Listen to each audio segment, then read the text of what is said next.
All right, welcome back. We are ready to dig deeper into this image. I'm going to press Tab and then F7 to bring back the layers palette. And let's dig into this file and start off by looking at the layers. Now, for starters, you're noticing that I didn't name my layers, and I know you name all of your layers and you're always organized. Well, the reality of it is, you and I know that there are times when you're just creating something just for the fun of it and we don't name things, and it helps the creative process sometimes to be a little bit messy. I remember my mom, who is an artist, used to always say when I was a kid that the best artists get dirty.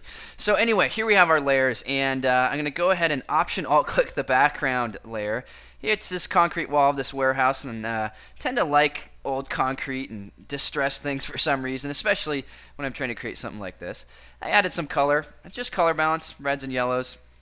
I brought in a little pirate guy there. The trick with stuff like this is just doing blend modes, right? Making sure you're taking it to an interesting blend mode. So it's on soft light. That looks pretty good. Next, I have a brush.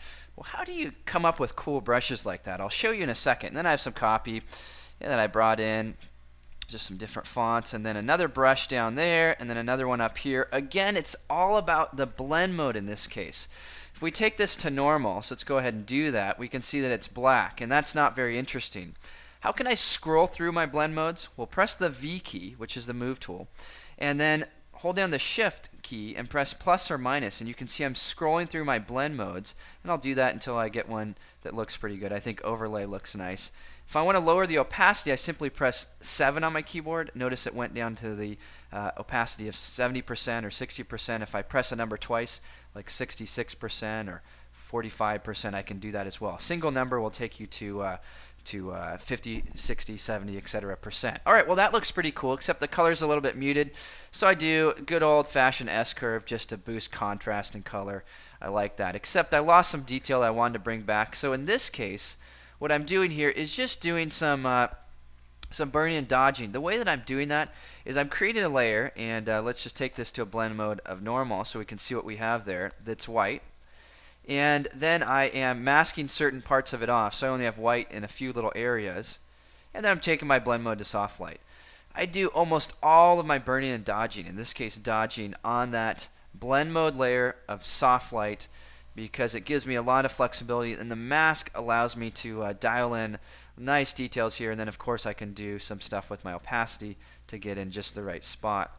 Finally, what I did is I just shifted the color a little bit with hue saturation. So I just tried to pull out some of those reds. I didn't want to go too far right, just so I had a little bit more detail there. All right, now that wraps. All right, well that takes us through this image, or that wraps up our conversation about this image. Let's jump back though for a second to brushes. Where the heck did I come up with cool brushes like that? Well, in this case, what I did was I went to this one site called designfruit.com. Here there are a number of really cool free Photoshop brushes and also some instructions on how to install those brushes. Let's jump back to Photoshop for a second.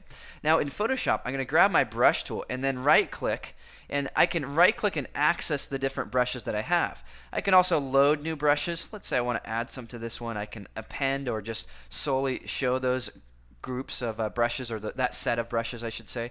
And here we have some pretty interesting brushes. I'll select one, change my size, just click off of that.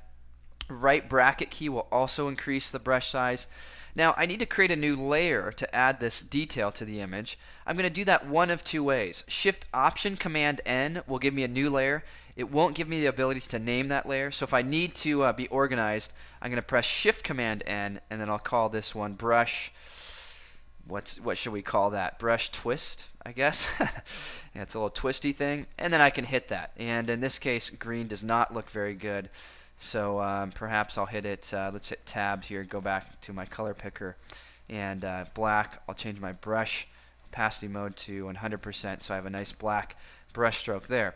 Now I can move this guy around and reposition it based on kind of what I want to do with this one. I obviously want to try some blend modes on for size. So I'm going to try soft light, and I can invert that if I'm interested in having it be a little bit brighter. That will make it white on that blend mode. Lower the opacity by pressing the number key, in this case the 4 key. And we're getting a cool little graphic there kind of floating around the background. It doesn't necessarily work with this image, so let's see if we can find another one. I'm going to grab my brush tool and see if there's another brush in here that might be fun.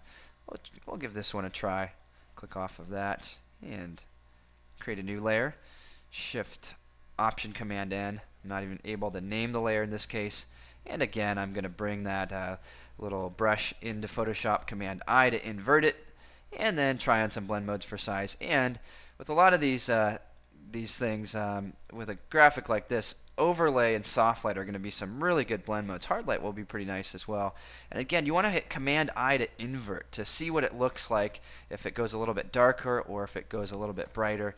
And then of course experiment a little bit with moving it around, and you can free transform this by pressing the Command key and repositioning that little graphic. Alright, well that wraps up our work on this image. I hope you picked up a bit of inspiration here, and also some tips on how to work in Photoshop, how to create some new layers via shortcuts, how to access some creative stuff using custom brushes, and also how to begin to work with the interface, etc., etc. Alright, well I have more content to dig into, and we'll do that in the next movie on our next image. See you then.